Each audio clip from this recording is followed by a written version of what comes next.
You're listening to Trace Hunt Radio. We explore the darkest chapters of true crime, unsolved mysteries, cold cases, and the twisted minds behind them. Follow the blood, chase the clues, uncover the truth. Stay sharp. The hunt begins now.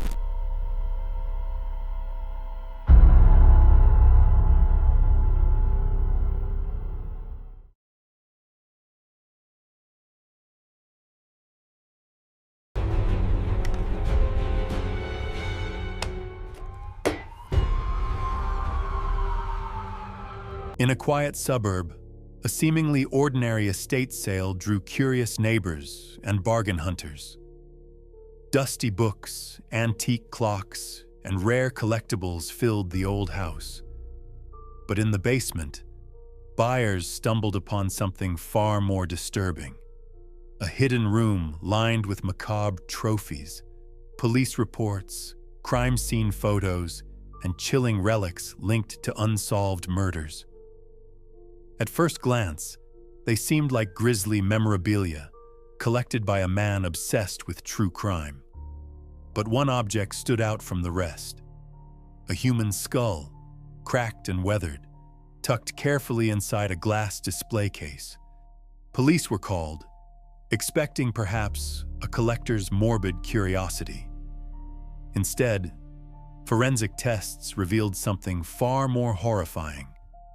The skull belonged to a woman who had been missing for over 20 years.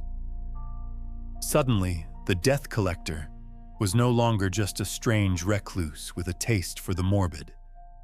His basement might not have been a shrine to crime, but a hidden archive of his own victims. Tonight, we dive into a case where the line between fascination and guilt blurred, where every artifact raised a haunting question. Was it just a collection or a confession? This is the story of the death collector's shocking find. Chapter 1. The Estate Sale Discovery. The house at the corner of Willow and Greenbrier had been quiet for months, its curtains drawn, its lawn slowly overtaken by weeds.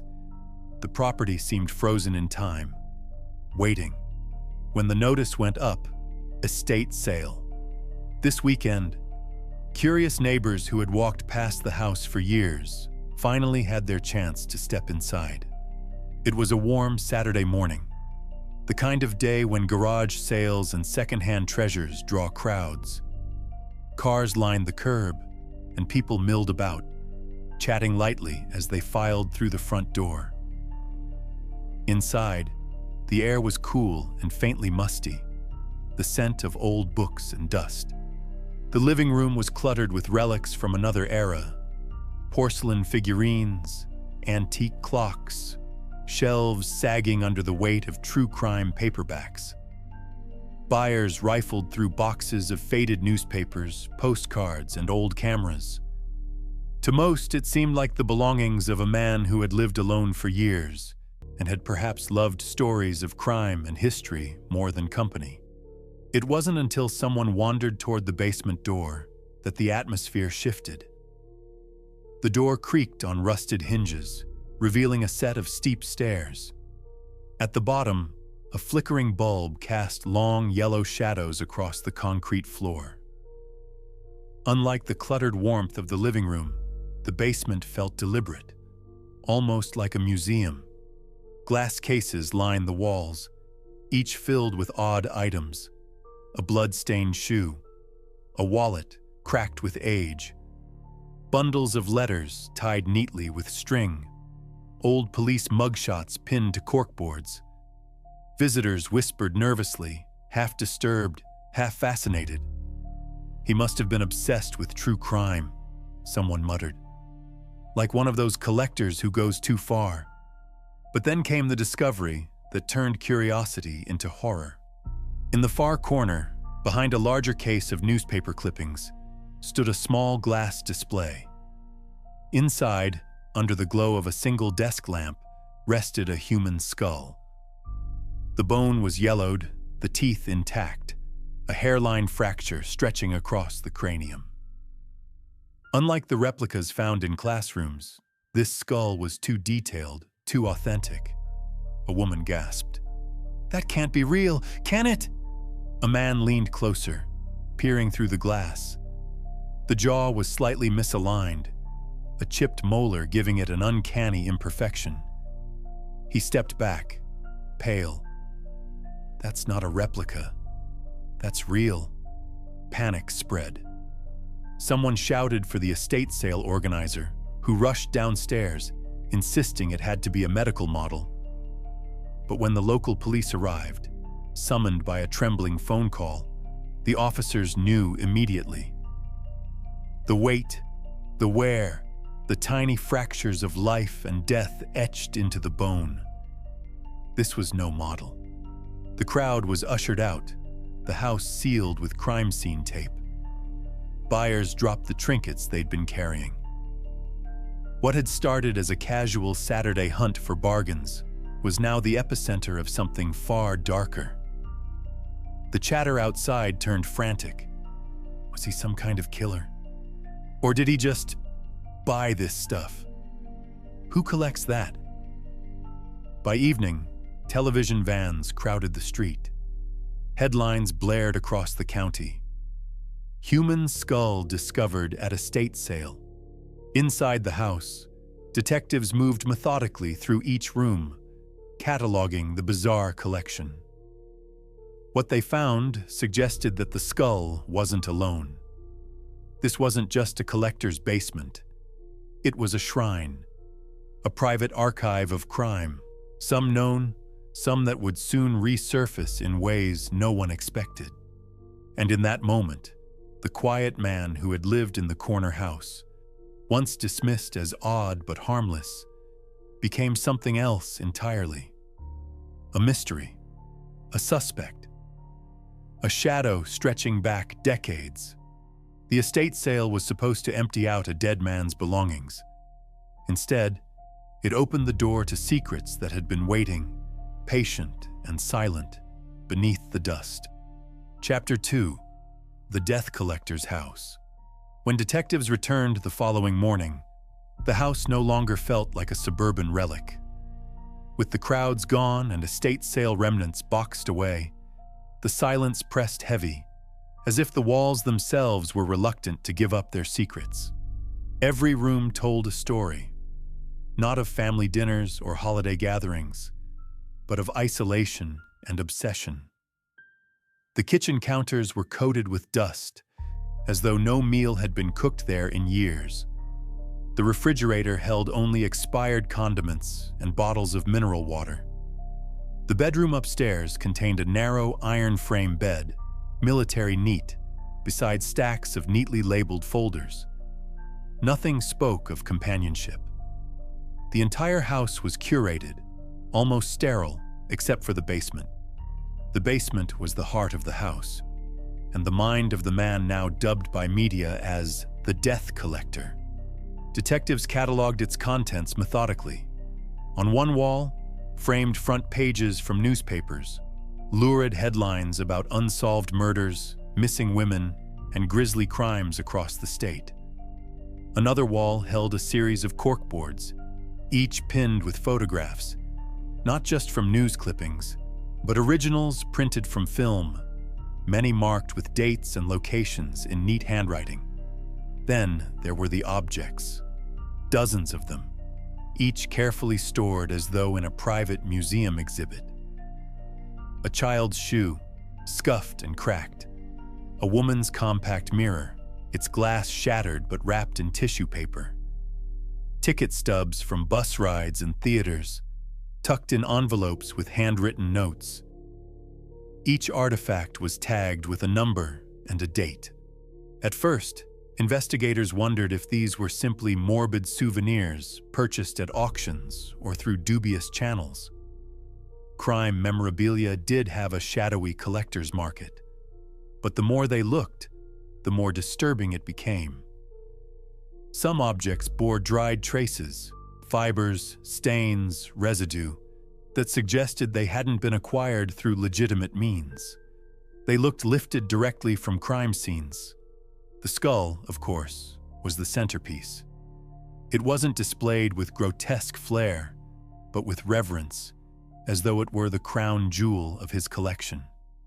Nearby, detectives found 3 notebooks filled with meticulously detailed entries. The handwriting was small, neat, almost clinical.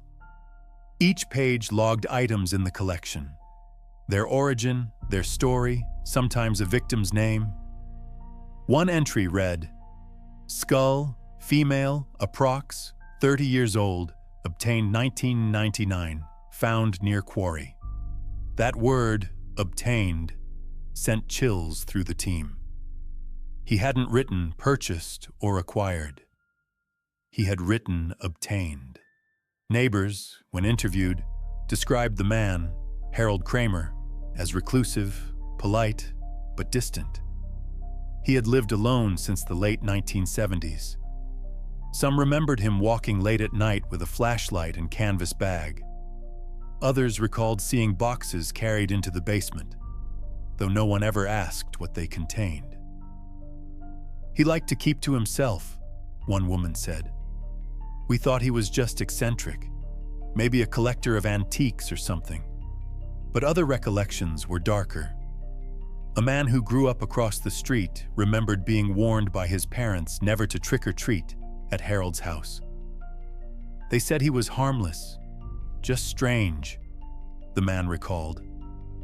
"But I remember seeing him staring out the basement window, just watching." Detectives pieced together fragments of Harold's past. He had worked as a janitor in a county office for decades, a position that gave him quiet access to discarded police files and evidence lockers.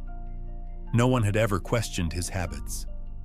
He was the kind of man who slipped through the cracks, invisible, unremarkable, yet always present. The longer police remained in the house, the clearer it became. Harold hadn't just collected stories of death. He had built an entire identity around them. His home was not a place of life, but a gallery of absence, a monument to what had been taken.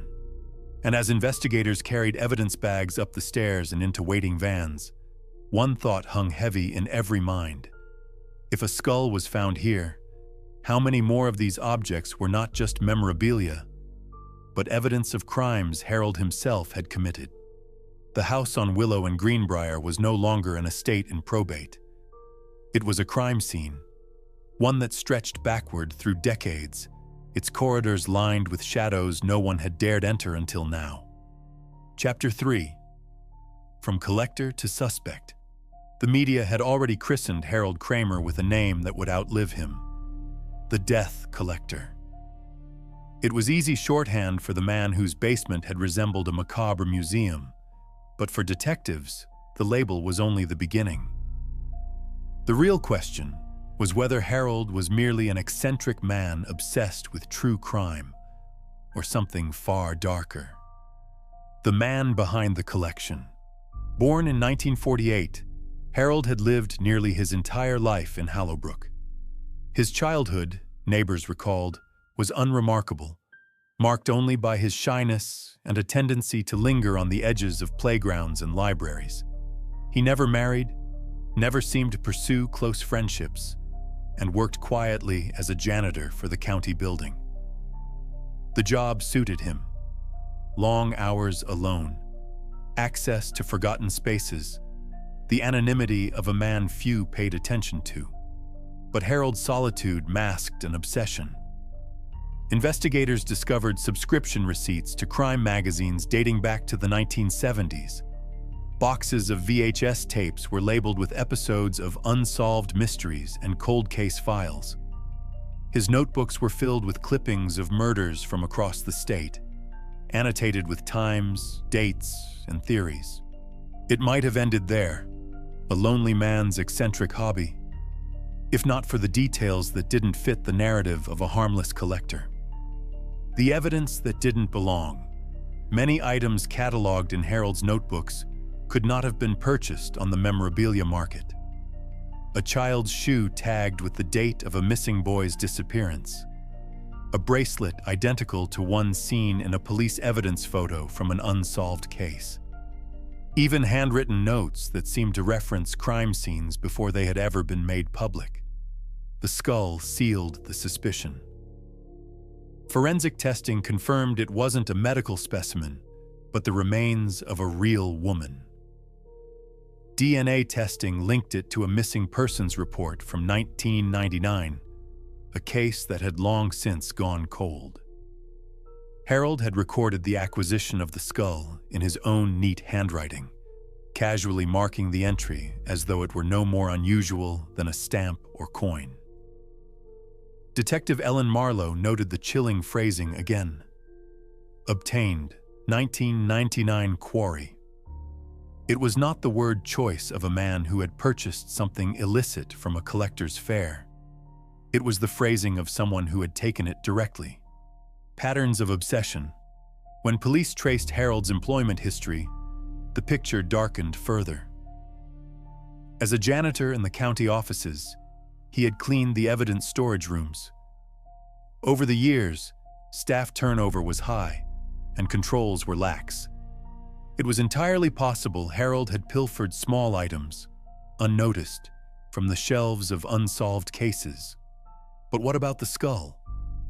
No official record of such an artifact missing existed. That meant Harold had gone beyond theft. He had either stumbled upon human remains or created them. Neighbors' accounts began to take on new weight. Harold's late-night walks, his habit of digging in the yard with a flashlight, the times he disappeared for days with no explanation. "I always thought he was a little off," one neighbor confessed. "But I never thought, I never thought this." The thin line between collector and predator. For criminal profilers, Harold fit an unsettling pattern. Many killers begin with obsession, studying crimes, collecting news, building a fantasy world where they are in control. Some never act on it, but others cross the line, turning fascination into participation. Harold's basement suggested he had walked that line for years. The question was, how many times had he crossed it? Investigators began reopening cold cases across 3 counties. Every missing person in the last 40 years, every unsolved disappearance, was reviewed with Harold in mind. His old notebooks were treated as maps, each entry cross-checked against police records. Slowly, a disturbing timeline began to form. From invisible to inevitable. For decades, Harold had been invisible. A quiet man living in a quiet house, his life had barely brushed against others. But now, he was at the center of a storm. Each artifact raised suspicions. Each notebook entry suggested complicity. Each discovery made it harder to believe Harold was merely a collector. By the time detectives finished their initial sweep, Harold Kramer was no longer just an eccentric man with a morbid hobby. He was a prime suspect in multiple unsolved disappearances, a man whose fascination with death may have been more than academic. And as one investigator put it grimly, "You don't just stumble on a skull and put it in a glass case. You put it there because you know exactly where it came from." The death collector's secrets were beginning to unravel, and with them, decades of silence in Hallowbrook. Chapter 4. The skull in the case. The skull sat in the evidence lab beneath a harsh strip of white light. Its yellowed surface, faint cracks, and broken molar were not just relics of age but silent witnesses to violence. For investigators, this was no longer an artifact. It was a voice, one that science could coax into telling its story. First impressions. Dr. Adrian Vega, the forensic pathologist, began with the basics. He measured the skull, noting its proportions and features. Female, likely in her early 30s at death. The fracture along the left parietal bone indicated blunt force trauma, a blow delivered with heavy impact, enough to cause fatal damage. Around the nasal cavity and jaw, hairline cracks suggested secondary trauma, consistent with either additional strikes or impact against a hard surface. It was not just age that had shaped this skull. Violence had. Forensic markers of life. The teeth told another story. Dental wear suggested the woman had grown up in an area with high fluoride in the water supply. Fillings, old but well-crafted, indicated she'd had access to dentistry, likely middle class. These details, when cross-referenced with local records, could narrow the search. Even more revealing was a small, healed fracture on the right cheekbone. It had mended years before death, leaving a faint ridge. If medical records could be found of a woman treated for such an injury, the victim might finally be given a name. The DNA extraction. Teeth preserved DNA better than bone, so Vega carefully removed a molar, sealing it in sterile packaging.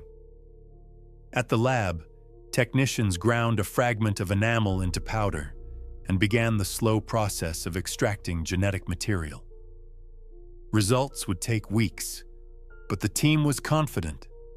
The skull would speak through science. Meanwhile, isotope analysis was conducted. By examining trace elements absorbed during life, specialists could determine where the woman had lived in her formative years. The results suggested she had grown up within a 200-mile radius of Hollowbrook.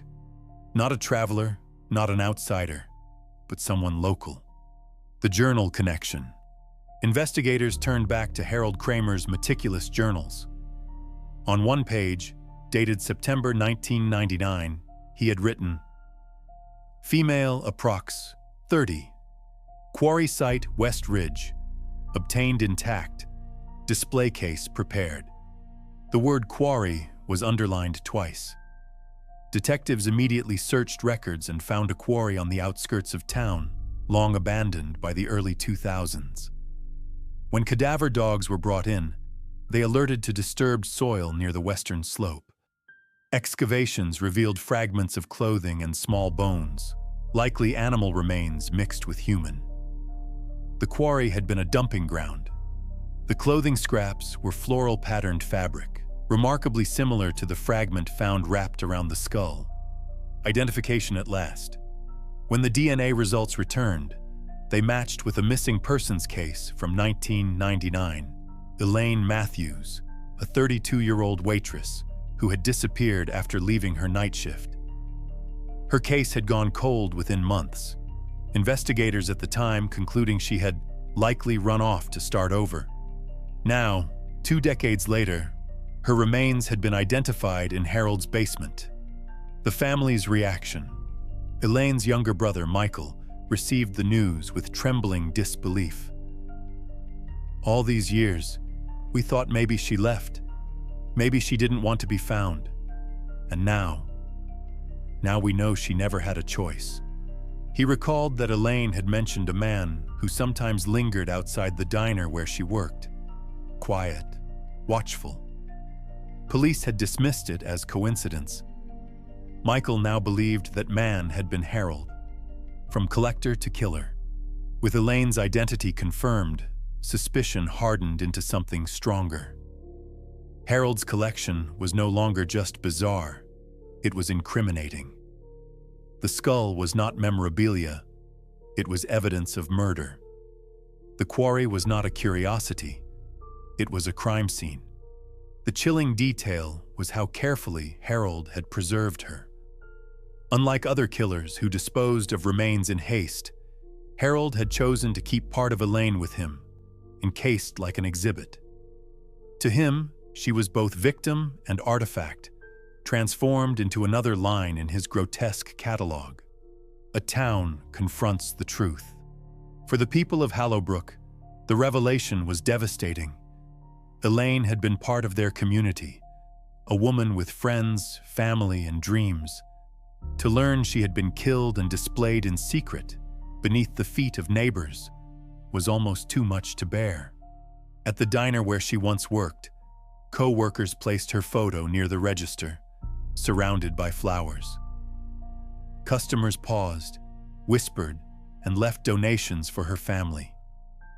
The town grieved not only for Elaine, but for the years stolen by silence. The beginning of the end. For detectives, The skull marked a turning point. If Harold had killed once, he could have killed again. His basement was not a museum, but a mausoleum, and each object could link to another victim. Elaine Matthews had her name restored, her story reclaimed, but she would not be the last.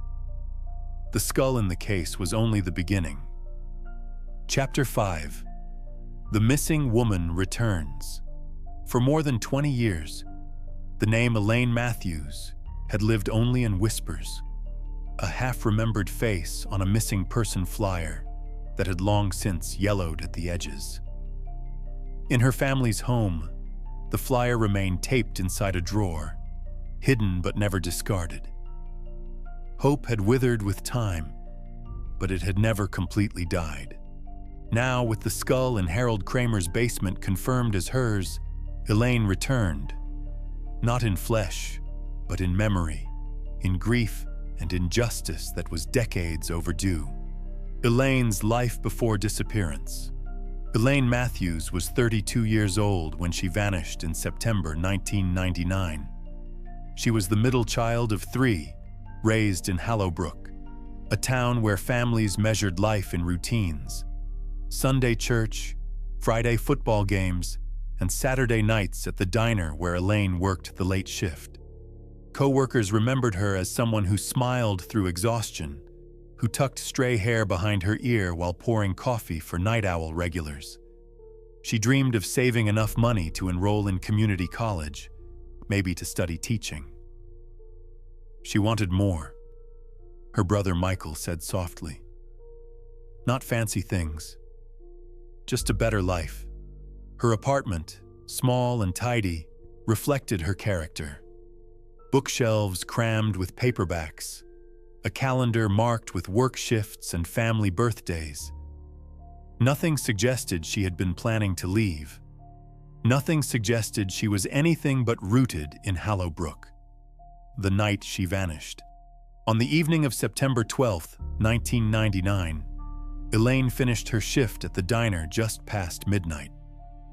A co-worker saw her button her coat, tuck her tips into her wallet, and step outside into the cool night air.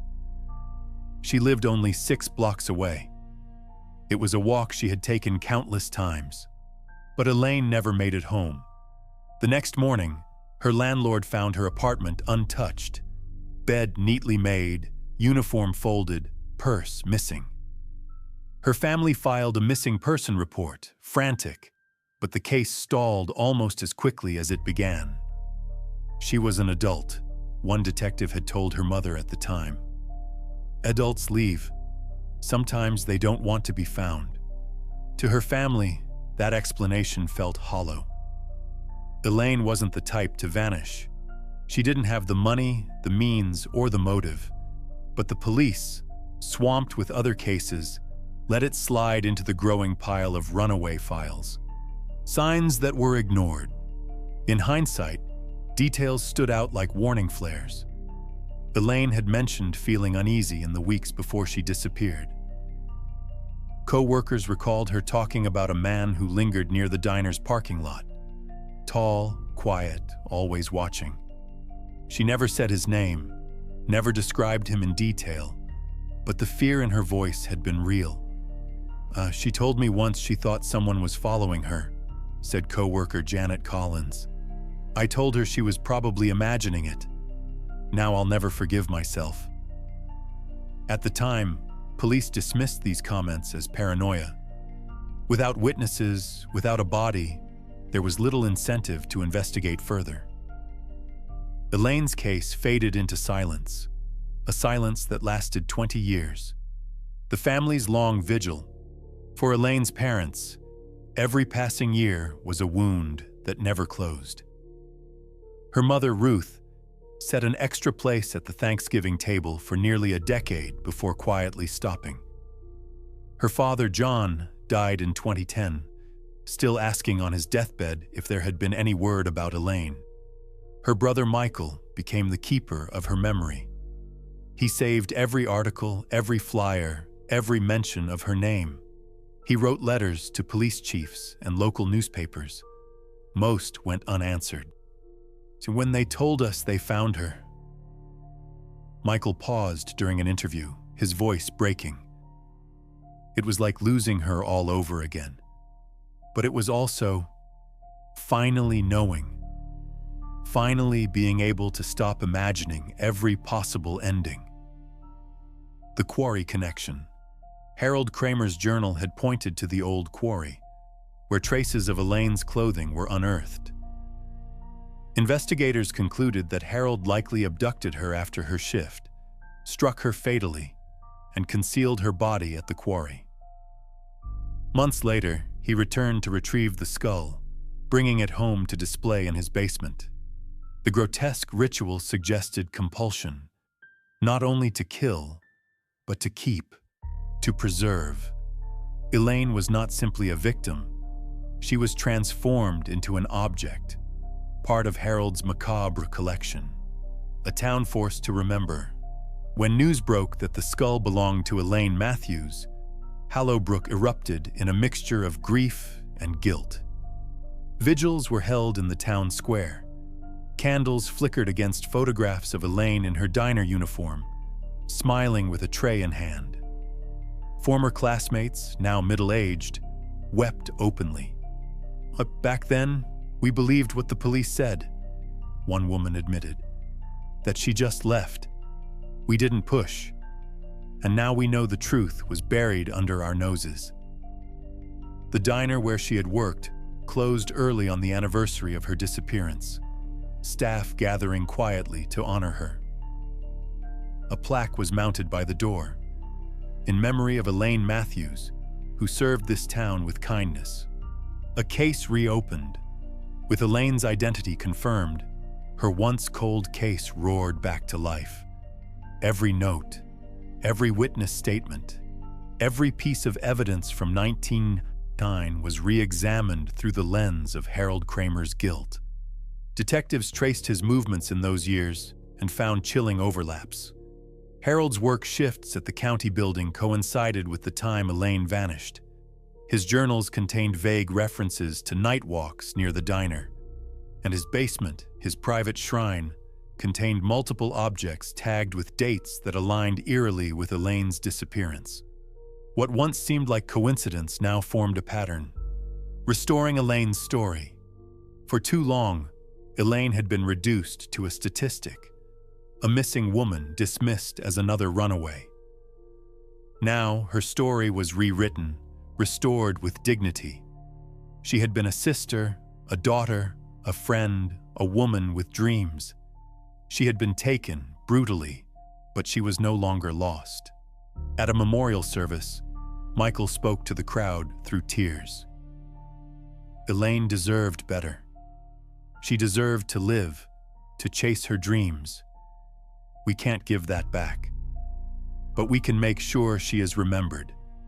And we can make sure no one else is forgotten like she was. Elaine Matthews had returned to Hallowbrook, not as the woman she might have become, but as a reminder. Her skull in a collector's case had forced a reckoning. With Harold, with the police who failed her, and with a town that had allowed silence to swallow her story. And though her killer was dead, the evidence he left behind hinted she was not his only victim. Chapter 6. Secrets in the collection. The skull had been the most shocking discovery, but as detectives sifted deeper through Harold Kramer's basement, it became clear that Elaine Matthews was only one piece of a far larger, more disturbing puzzle. The shelves, cases, and boxes he left behind were not just random memorabilia. They were a coded language, a hidden record of lives interrupted and silenced.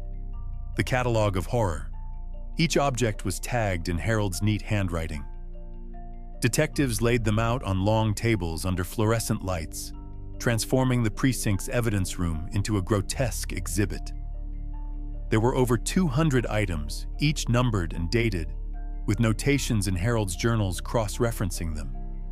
Item number 42, a silver charm bracelet, tarnished but intact. The tag read, 1984, Lake Path. Item number 76, a child's sneaker, size 4, stained with mud. The tag read 1991 Fairground. Item number 101, a lipstick tube worn down to the base. Tag 1987 Bus Stop. Item number 119, a pair of broken eyeglasses. Tag 2003 Quarry Ridge. None of these items had ever been reported missing from evidence storage. That meant Harold had obtained them himself. The photographs. Worse still were the photographs. Dozens of Polaroids, many faded with time, showed ordinary locations at night. Park benches, empty streets, abandoned bus stops. In several, a blurred figure lingered at the edge of the frame, barely visible but undeniably present. Detectives debated whether Harold himself had taken these photos or whether someone else had been involved. Each picture was paired with a date, usually corresponding with a missing person report. One Polaroid stood out. Dated 1987, it showed a playground at night. At the far right of the frame, caught by the camera's flash, was the faint silhouette of a woman. Investigators later confirmed that on that very night, a 19-year-old named Claire Benson had vanished walking home from her babysitting job. The trophy boxes. In the back corner of the basement, beneath stacks of magazines, police uncovered 3 wooden boxes, each locked. When pried open, they revealed smaller personal effects wrapped carefully in cloth. Jewelry, watches, wallets, and hair ribbons. These were not objects a man could have bought at a flea market. These were intimate, personal, stolen. The boxes suggested Harold had not only preserved items, but cherished them. Some were arranged with disturbing care, tied in twine or polished as though for display. Forensic tests revealed traces of DNA, skin cells, hair follicles, and even dried blood on some items. Journals of acquisition. Detectives returned again and again to Harold's journals. They weren't diaries in the traditional sense. They were logs. He never wrote about feelings, only facts. Each entry was matter of fact, like notes from a scientific experiment. Female, approx. 16, bus stop, June 12, 1982. Obtained bag, ribbon. Male, approx. 12, fairground. Shoe recovered, remains uncollected. Female, mid-20s. Quarry Ridge. Acquired compact, lipstick. Observed alone at 2200. The chilling part was his choice of words. Obtained, acquired, recovered, never stolen or taken. It was as if Harold had seen himself not as a criminal, but as a curator, archiving fragments of lives for his private museum, connecting to cold cases. With every item cataloged, cold case detectives scoured their files. Matches began to emerge. The charm bracelet matched a description from a missing woman in 1984, last seen near the lake. The sneaker was identical to one worn by a boy who vanished from the county fair in 1991. The lipstick tube matched an item listed in a 1987 disappearance. Each discovery reopened wounds for families who had lived decades without answers. Some were relieved to have confirmation their loved ones had not simply run away. Others were devastated, realizing the truth was darker than they had imagined. The basement as a mausoleum.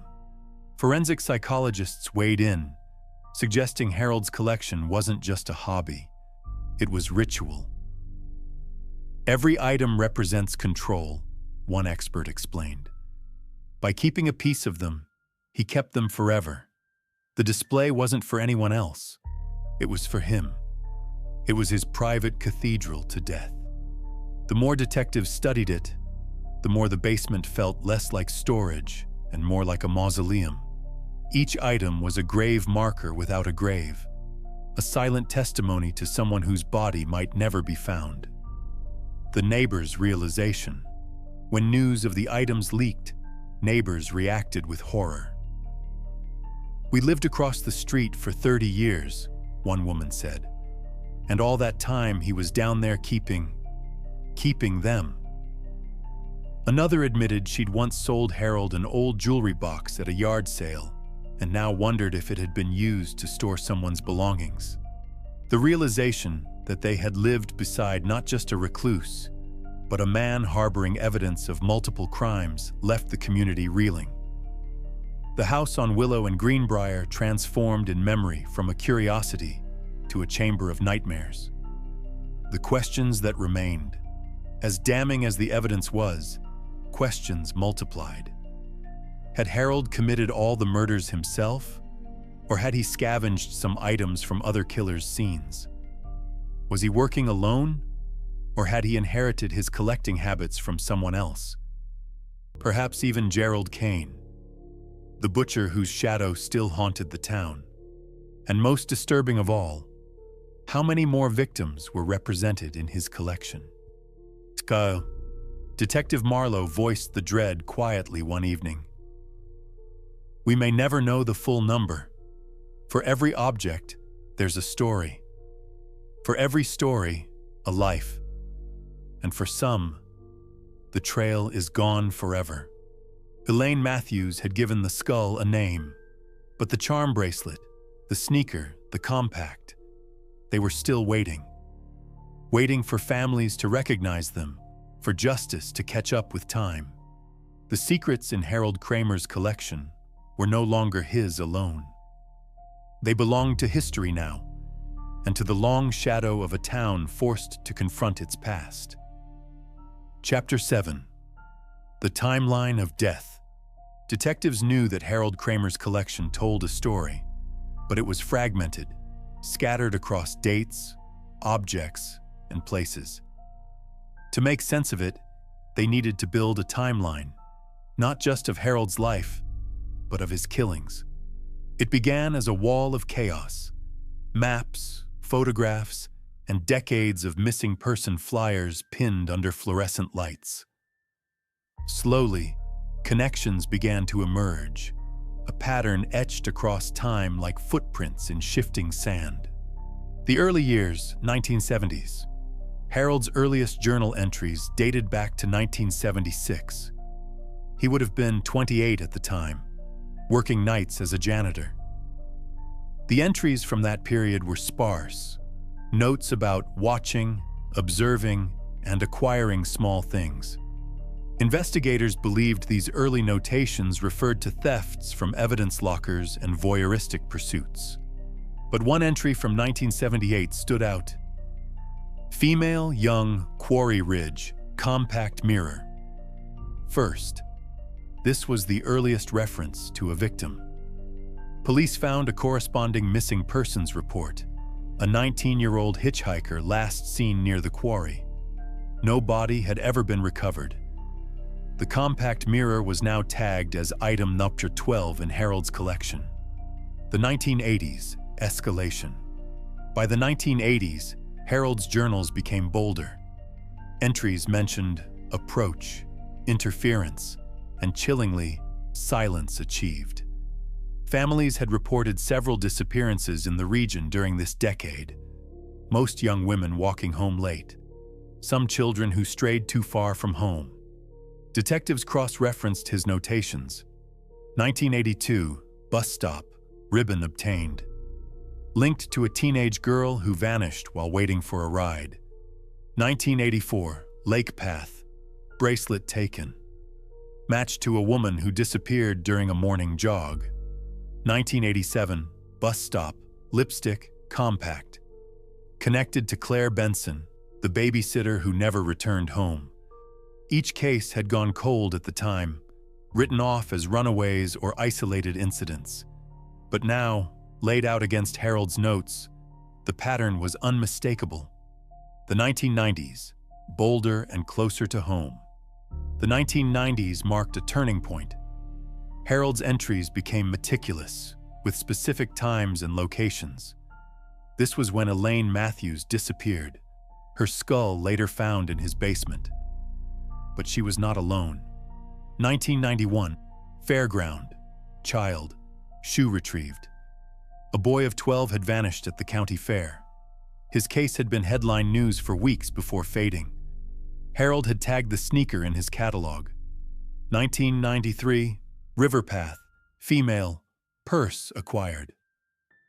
A young woman was reported missing after jogging near the river. No body was ever recovered. 1999, quarry, skull obtained. The entry that sealed Harold's guilt with Elaine Matthews. The chilling realization. Harold had not slowed with age. If anything, he had grown bolder, confident in his ability to hide in plain sight. The 2000s, the last entries. Harold's journals from the early 2000s became less detailed, but they did not stop. The last dated entry was from 2003.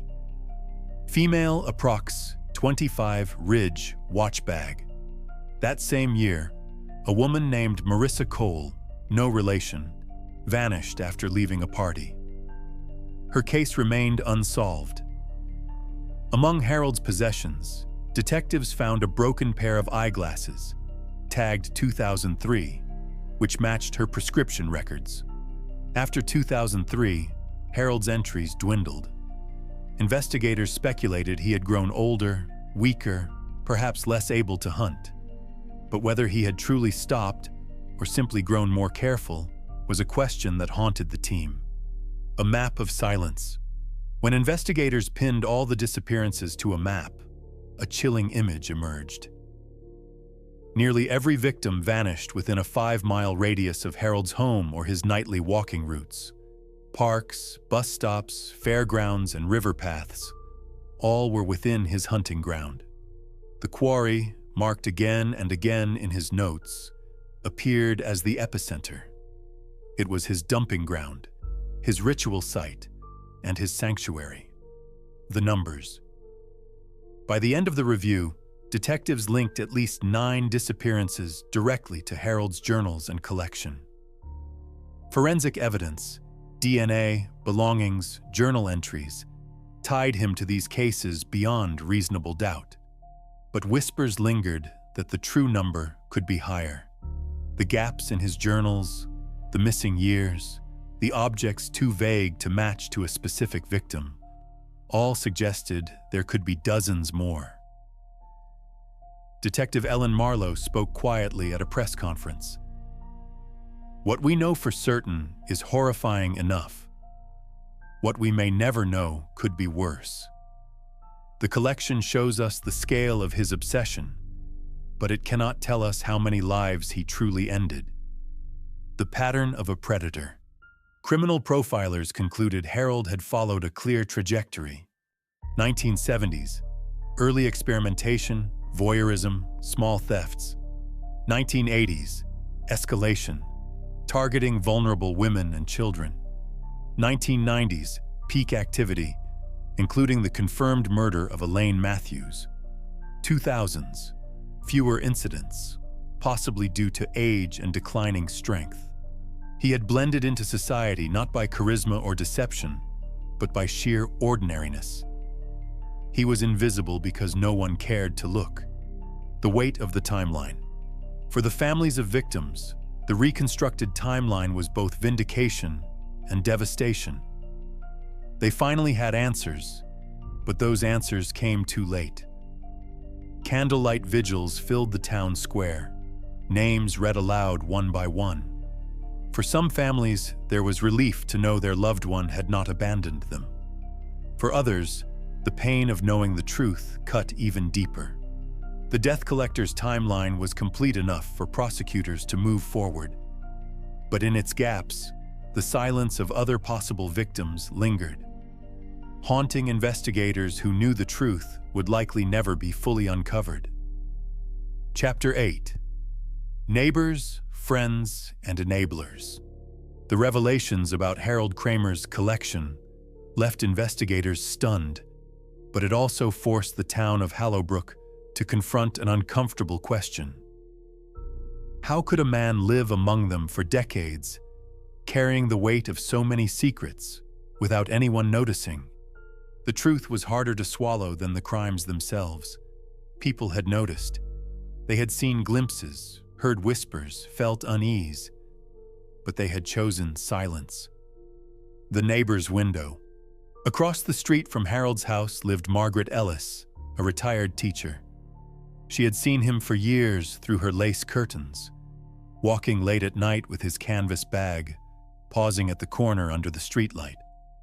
He'd just stand there sometimes, she admitted, like he was listening for something. I used to think it was odd, but I told myself he was harmless, just lonely. I didn't want to be the nosy neighbor. Her words echoed a broader theme, the fear of overstepping, of making trouble. In Hallowbrook, silence was often the path of least resistance. The children's warnings. Several residents recalled that children in the neighborhood had long whispered about Harold. They called him the Watcher. Some dared each other to walk up to his gate on Halloween, but most avoided his house altogether. He'd just stare, one man recalled from his childhood. Not smile, not wave, just stare like he was memorizing your face. Yet when children brought their fears to parents, they were brushed aside. Don't be silly, they were told. He's just an old man. Co-workers in the county building. Harold's colleagues from his years as a janitor also had stories. He was punctual, meticulous, but intensely private. Some remembered finding him in evidence storage rooms long after his shift should have ended. We thought he was just thorough, one former supervisor confessed. If I'd known, God, if I'd known what he was doing. But no one asked why a janitor had such interest in police files, why he lingered in places he didn't belong. He blended in by being forgettable, the role of small-town culture. Hallowbrook prided itself on being a safe town where crime was rare and everyone looked out for one another. Ironically, that very culture allowed Harold to operate unnoticed. Suspicion felt unneighborly. Questioning him felt like betrayal. "Me people here mind their business," said one lifelong resident. "You don't ask questions you don't want the answers to." Maybe that's why we never saw what was right in front of us. Signs ignored. There were moments that, in hindsight, screamed for attention. The strange smells neighbors once chalked up to garbage left out too long. The digging sounds at night from Harold's backyard. The fact that he always seemed to know when a local girl went missing and would cut newspaper clippings within hours. Each by itself could be dismissed. Together, they painted a damning picture of collective denial. Enablers or victims of silence? Some wondered if Harold had been aided, consciously or not, by others. Did colleagues look the other way when evidence went missing? Did neighbors rationalize what they saw because acknowledging it would mean admitting danger lived next door? Criminologists call it the bystander effect, the assumption that if something is truly wrong, someone else will act. In Hallowbrook, no one did. The weight of regret. In interviews, many townspeople wept with guilt. Margaret Ellis, the retired teacher, put it plainly. "If I had called the police even once, maybe one of those girls would still be alive. I told myself it wasn't my place, but maybe it was." Others lashed out at law enforcement, demanding to know why Harold was never investigated, despite his access to police files. Retired officers, defensive, argued that the cases were fragmented, the evidence thin. Still, the stain of negligence clung to the department. The culture of fear. After the discovery, silence was no longer safety. People who had once dismissed Harold as a harmless recluse now reimagined every interaction. A neighbor who once lent him tools shuddered, realizing those tools might have been used to dig graves. A grocery clerk recalled selling him heavy-duty trash bags late at night and wondered what they had carried. Fear spread like a shadow. Parents no longer trusted their own memories. Adults replayed childhood warnings, The realization was clear. Harold had thrived because everyone had underestimated him. A town's reckoning. Community meetings turned heated. Some demanded accountability from police. Others insisted the blame was shared. Ministers preached about vigilance, about the danger of ignoring small wrongs until they become great evils. The consensus was painful but undeniable. Harold Kramer had not hidden in isolation. He had been shielded by the silence of his community. The invisible killer. In the end, Harold's greatest weapon wasn't brutality. It was invisibility. He was never the loud neighbor, never the violent drunk, never the suspicious stranger. He was ordinary, quiet, forgettable. And in that ordinariness, he found cover for extraordinary crimes. The question lingered in Hallowbrook long after his collection was dismantled. How many killers hide not by masks or lies, but by blending so perfectly into the background that no one ever thinks to look? Chapter 9. The Trial of the Death Collector. The trial of Harold Kramer, now infamous as the Death Collector, was unlike anything the town of Hallowbrook, or the state, had ever seen. It was not only the trial of a man, but of decades of silence, of unanswered questions, of families left to grieve in the dark.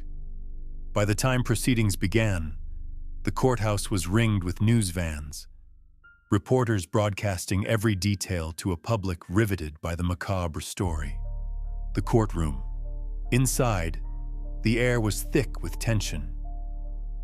On one side sat the families of the victims, mothers clutching photographs, siblings wearing ribbons in memory of their loved ones.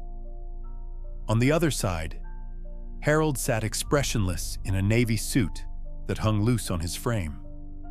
His hair had gone thin and white, but his eyes remained cold, unblinking. The prosecutor, Dana Hensley, opened with a statement that cut straight to the core. This man turned his home into a mausoleum. Every item in his basement is not a curiosity. It is a story, a stolen life, a crime he thought he could bury. Today, those voices will be heard. The prosecution's case. Over the course of weeks, the state laid out the evidence with surgical precision. The skull. Forensic experts testified that DNA matched the remains to Elaine Matthews, missing since 1999. Trauma on the skull indicated blunt force consistent with homicide. The collection. Hundreds of personal items cataloged, cross-referenced with cold cases. Each object became a proxy for a victim. A bracelet, a shoe, a pair of eyeglasses. The journals. Pages entered into evidence showed Harold's careful notations, linking items to times and places where victims vanished. Words like obtained and acquired left little room for innocence. The quarry. Excavations at the quarry corroborated Harold's entries, unearthing fragments of clothing and remains. Witnesses included forensic scientists, detectives, and even former neighbors who recalled Harold's odd habits. Most damning was testimony from Elaine's brother, Michael, who spoke directly to Harold across the courtroom. "You kept her like a trophy, but she was my sister. She was a person, and we will never forgive you." The defense's strategy. Harold's court-appointed attorneys faced an impossible task. They argued that much of the evidence was circumstantial, that the items could have been acquired through his job as a janitor with access to discarded police files. They painted him as a lonely man with an unhealthy obsession, not a murderer.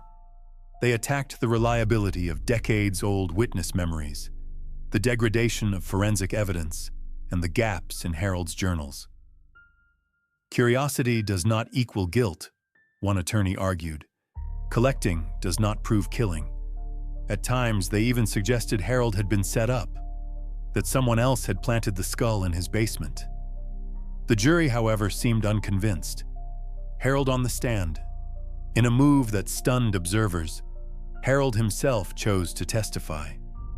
His voice was quiet, almost flat, as he described himself not as a killer, but as a historian of crime. "When I wanted to preserve what others forgot," he said, "to keep a record.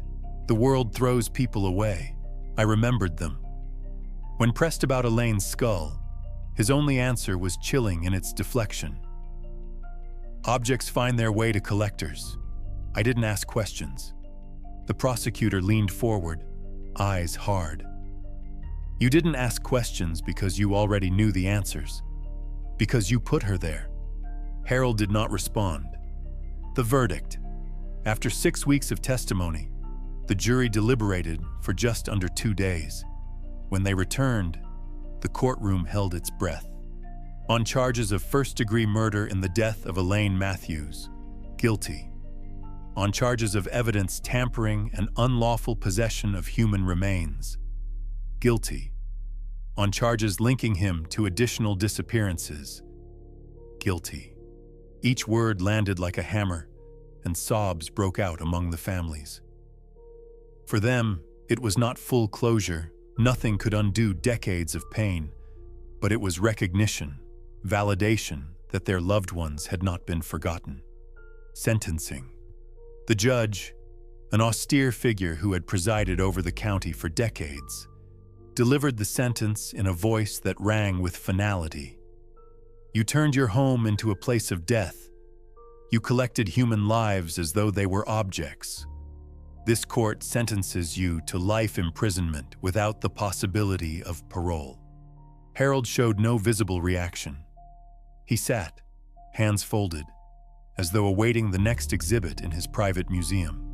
Aftermath in the courtroom.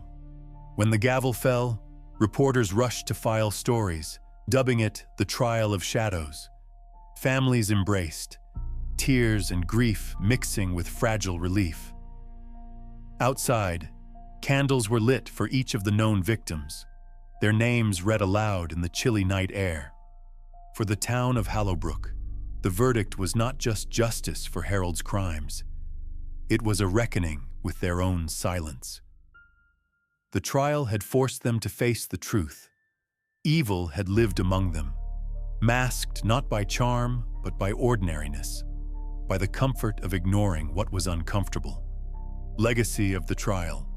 In the end, the trial of the death collector was not only about one man, but about the thin line between fascination and participation, between silence and complicity.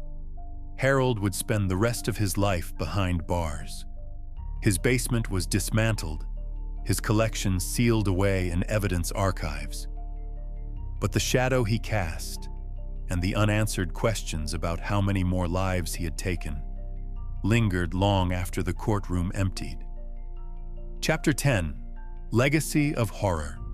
When the trial ended and Harold Kramer was led away in shackles, many in Hallowbrook thought the story was finished. But stories like Harold's never truly end. They linger in the empty spaces, in the silences, in the places where people once told themselves there was nothing to fear. The aftermath of the case reshaped not only the town, but the way people thought about crime, about memory, and about the fine line between curiosity and complicity. The house on Willow and Greenbrier. The first question was what to do with Harold's house. For months after the trial, it stood as a grim landmark, crime scene tape still fluttering on the front gate. People slowed their cars when driving past, pointing at the windows where curtains remained drawn. Some neighbors pushed for demolition, insisting no family should ever live inside walls that had once held a museum of death. Eventually, the city purchased the property and ordered it torn down. In its place, a small community garden was planted. Children's laughter now mingled with the sound of shovels in the soil. But even as sunflowers bloomed, some admitted they still felt a chill passing the corner. "You can plant flowers over it," Margaret Ellis whispered. "But the roots of that house will always be in the ground." Families of the victims. For the families, justice was bittersweet. They finally had names restored, truths uncovered. Elaine Matthews was laid to rest in a funeral attended by hundreds. Her brother Michael spoke of light overcoming silence. But no verdict, no sentence, no ceremony could return the decades stolen. Some families clung to the comfort of answers. Others struggled with rage at the years wasted, at police failures, at their own doubts.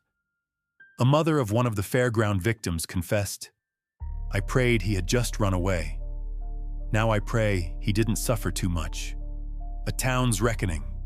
Hallowbrook had to confront its role in Harold's long shadow. Community meetings became forums of regret, of learning. Schools introduced programs teaching children to speak up when they feel unsafe. Neighborhood watches formed, not to snoop, but to ensure silence would not shield harm again. The town's police department, stung by criticism, overhauled its missing persons procedures. No longer would adults be dismissed as runaways without investigation. Every case, no matter how small, would now be pursued. The collector's warning. Beyond Hallowbrook, criminologists studied Harold Kramer as a case study in escalation. He represented the danger of obsession unchallenged, of a collector who blurred fascination with participation. His journals became required reading in training courses, a chilling reminder that predators don't always announce themselves with violence. Sometimes they whisper through routine.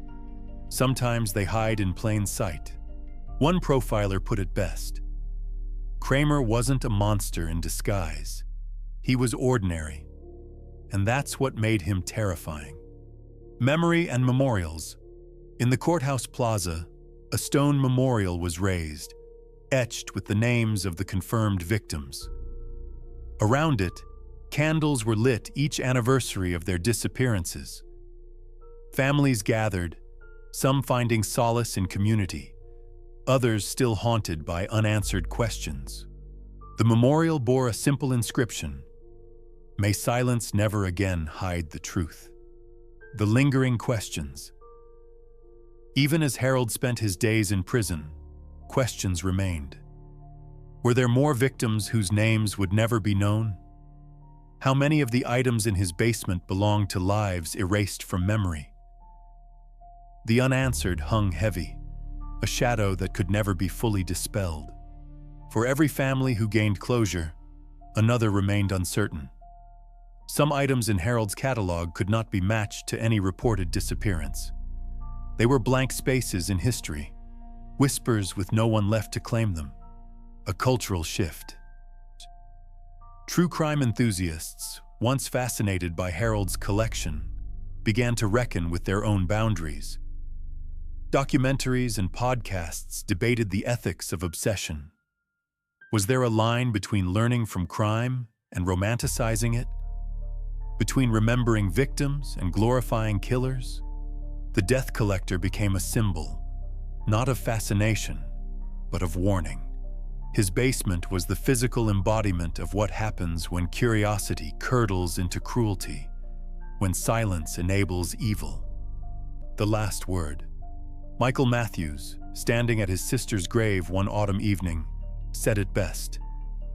He wanted to collect her, to own her, but now she's ours again. She belongs to memory, not to him.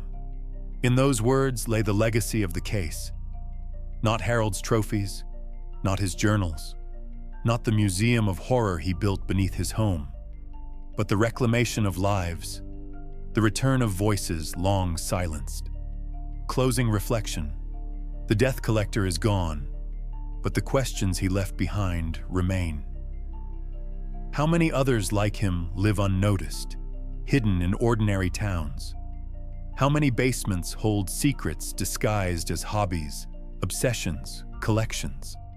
For Hallowbrook, the lesson was permanent. Silence is not safety. Ordinary is not innocent. And evil does not always wear a mask. Sometimes it sits quietly across the street, waiting for no one to look too closely.